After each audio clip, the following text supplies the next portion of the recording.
Bonjour Manouya, aujourd'hui je reçois Odile Tchéou qui nous vient de la CCISM pour nous parler des soldes, oui. Tout ce que vous faites pour le commerce. Oui, bonjour, merci de cette invitation. Oui, effectivement, nous avons lancé les soldes depuis hier et ce jusqu'au 10 février. Donc ça veut dire qu'il va rester encore des choses le 10 février ou il faut se précipiter dès à présent ? Alors, au niveau des détails, c'est sûr qu'il va certainement pas rester grand chose à la fin des soldes. Oui, donc il faut en profiter dès à présent. Si tu peux me permettre, donc faire un petit replay de la réglementation. Bien sûr. Voilà, puisque les soldes régissent une loi de pays. Ça, on fait pas les soldes n'importe quand, n'importe comment et comme on veut. Exactement. Donc puisqu'on dit un solde, les soldes régissent d'une loi de pays depuis 2012. Il faisait l'objet de règles strictes en matière d'offres commerciales. L'ancienne législation imposait 3 périodes, donc 2 périodes de 2 semaines fixes et une période dite solde flottant. Voilà, donc qui est généralement librement choisi par le commerçant. Donc ensuite, après 6 années, il nous a fallu quand même un petit temps de recul. Nous avons décidé de proposer un assouplissement de cette législation. Donc elle a évolué et désormais il y a uniquement 2 périodes de solde fixe. Donc celle-ci et la deuxième au mois de septembre. Et bien entendu, il faut savoir que ces périodes donc sont fixées par les associations de commerçants, les fédérations, la Fédération générale de commerce, et qui est proposée ensuite en Conseil des ministres. Donc voilà pour ces périodes de solde. Et pourquoi c'est régi comme ça ? On n'a pas le droit de faire des soldes quand on veut ? Non, c'était pour justement à un moment donné éviter d'induire le consommateur en erreur, puisque lorsqu'on parle de soldes, d'autres font des promotions, des braderies, voilà. Donc tout au long de l'année, on s'apercevait qu'il y avait des promotions, des soldes, etc. Et donc nous avons voulu cadrer en fait ces soldes pour que les commerçants en fassent de vrai. Donc il n'est pas effectivement interdit d'utiliser les autres termes comme promotion, quinzaine commerciale, mais voilà, les soldes régissent une loi de pays et puis en dehors des périodes qui sont fixées par le Conseil des ministres, il est interdit d'utiliser le terme solde. D'accord. Oui, parce que ça, c'est bon à savoir. Oui. Voilà. C'est pour ça que vous avez bien recadré. Vous nous dites, quoi même. Donc, il y a la période des soldes. Alors, et je pense qu'il y a aussi des événements qui sont autour.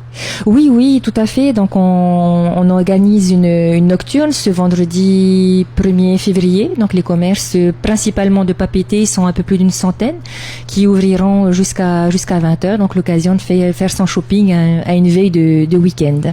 Oui, c'est bien parce que c'est vrai que des fois on arrive en ville, on se dit allez tiens, j'ai un petit creux, mais il est 17h, tout le monde est parti se coucher. Voilà, sauf que ce vendredi-là, vous allez pouvoir faire votre shopping jusqu'à 20h. Donc il y aura encore des choses, il y aura aussi d'autres animations. Oui, donc on a prévu également pour booster cette période de solde donc une mécanique de jeu, donc dirigée sur la page Facebook de la CCISM. Donc il s'agit tout simplement pour le participant de prendre en photo son article en solde dans une des boutiques participant au solde. Et ensuite de poster la photo sur le Facebook de la CCISM et après un tirage au sort pouvoir tenter de gagner un billet papeté Auckland papeté offert par Air Tahiti Nui. Ah, c'est pas mal ça. Et on partira faire les soldes en Nouvelle-Zélande. Ah ben non, il n'y a pas de solde en Nouvelle-Zélande à cette période. Après, en général, quand on gagne un billet d'avion, il y a certaines conditions, quoi. Oui, ça, ce sont les conditions de la compagnie. Évidemment, il y a des dates d'utilisation. Et vous avez d'autres animations prévues ? Alors, à Reiatea, bien entendu, l'association Uturua Centre-Ville accompagne l'ensemble de ses commerçants, donc avec un animateur qui annoncera les ventes flash. À Papeete, donc il y a beaucoup de commerces qui ont décidé de vendre à l'étalage, donc cet effet vente sous chapiteau, donc qui plaît bien aux Polynésiens. Nous avons prévu également des lives, des directs sur Facebook.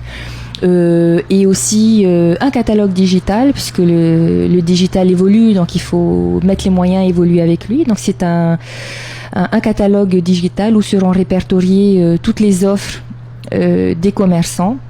Et le public donc pourra déjà commencer à regarder pour pouvoir faire son shopping dans une des boutiques participantes. Voilà, tout le monde se met à la page. Voilà. Si je puis dire, page Facebook maintenant. Oui, et de la Facebook CCISM, hein, bien entendu. Voilà, c'est tout simplement CCISM. Et hop. Voilà, c'est ça. Donc il y a un catalogue digital et toutes les offres sont postées à l'intérieur. Bien, mais c'est de plus en plus dynamique. Oui, il faut. Donc il y a quand même plus de 500 enseignes parce que j'ai vu dans certains médias qu'ils avaient annoncé 400. Donc il y a quand même 500 enseignes qui nous suivent, qui participent à cet événement-là. Donc non seulement sur Tahiti, mais aussi sur l'île Sœur, les îles Sous-le-Vent et plus lointainement aux îles Marquises. Bien, bah donc on ne pourra pas dire qu'après les gens n'auront pas trouvé chaussures à leurs pieds. Ah. Oui, et surtout en termes d'offres, certaines boutiques, ce que j'ai eu l'occasion de faire le tour, proposent quand même des remises allant jusqu'à moins 70%. Donc, oula, ce sont c'est des carrément vendre à perte là. Hein. Alors, concernant la vente à perte, il faut savoir qu'en dehors des périodes de solde, puisque voilà, ça faisait partie aussi de cette rigidité de législation, en dehors de ces périodes de solde, les commerçants peuvent déjà vendre à perte. Voilà, donc il faut savoir aussi que toujours en revenant sur les mesures qui sont prises par le pays, donc via une loi de pays.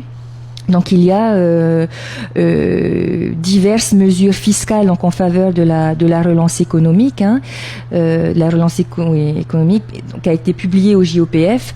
Donc parmi ces différentes mesures, l'une d'entre elles concerne les exonérations fiscales sur les importations de certains produits, bien évidemment. Donc il y a le textile qui a été exonéré de ces taxes en 2017 et l'année dernière sur les chaussures. Donc déjà, voilà, le pays accompagne les commerçants pour le plus grand plaisir des consommateurs, puisque c'est incitatif. Voilà, c'est gagnant-gagnant, tout à fait. Et là, on s'aperçoit que les boutiques jouent le jeu. Et là, par rapport au solde, ils peuvent proposer des remises exceptionnelles pour pouvoir déstocker au maximum avant de recevoir les nouvelles collections. Bien, écoute, on va se précipiter. Oui, voilà. Merci surtout. Odile. Plaisir, merci.